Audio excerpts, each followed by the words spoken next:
Well, and my chosen artist for research was Betye Saar. Introduce you to the artists that I find are important to the way she approaches her work. She is a woman of color. She is a mix of African, Irish, and American Indian. Her father died of uremic poisoning after being denied entrance to a segregated hospital. This led to her being raised by a single mom. Her mother was very artistic and did a lot with her hands, quilting, crochet, etc. Her mom always encouraged her to be artistic and would buy craft sets for birthdays instead of the bikes and things alike that her siblings would receive. She grew up in Watts and got to watch Simon Radia build the Watts Tower. She recalls seeing him gathering anything and everything around him to put into the cement. She even recalls seeing him stick a corn cob into the plaster. This was also around the time of the Great Depression and taught Saar to take value in all things and use items until you can't. She started as a design major because women, and especially women of color, were not encouraged to be artists. Materials and methods, and soon became involved in collage and assemblages. She was married and had three children. Later on, they did get divorced, which we will see play into her work later on in this presentation. She's known as an assemblage artist, and she calls herself a recycler and can never pass on a yard sale or a flea market. This is her four-step process in a general format. Her first step is hunting and gathering. She uses her intuition when digging through boxes and stands.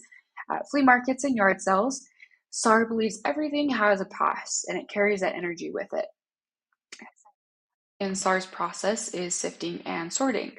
Her studio has neatly labeled drawers and boxes with things like chains, discarded toys, bird cages, scales, and clocks, and many more items. Saar's third step is transformation and fabrication. When her daughters were young, they would help her piece things together, and now Saar hires that out. Then the work is released into the world to see and interpret. Betye says she likes when her pieces don't necessarily have a story so that the viewer can create their own. Of Saar's most famous pieces, it's called The Liberation of Aunt Jemima. In the 1960s, she became more interested in the American issue of racism. The murder of Martin Luther King Jr. really angered her, but as a mother, she couldn't walk the streets and protest, so she decided that she would use her art as a weapon. This is when she began to use derogatory images of Black people to confront this issue. She made Aunt Jemima in this piece as a warrior. You can see that she's holding a rifle in one hand and a broom in the other.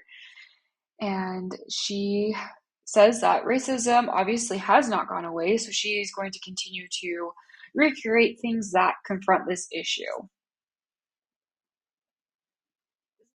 One of her more famous pieces called The Legend of Black Girl's Window, and it is considered a self-portrait. It's a project from 1990. The 9 panes above are represented as tarot cards, and Betye Saar is depicted as the West African storyteller in the larger pane below. So I will briefly go through the 9 panes and explain what each one means. So the top 3 panes are the sky. It shows her interest in astrological signs and Greek mythological characters. Since childhood, she has been fascinated in the mystical and occult. This can be seen in the symbols on her hands with interest in palmistry as well.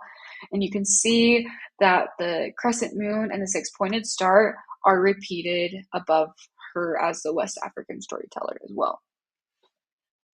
Pains, Betye Saar explains as explicitly about her life.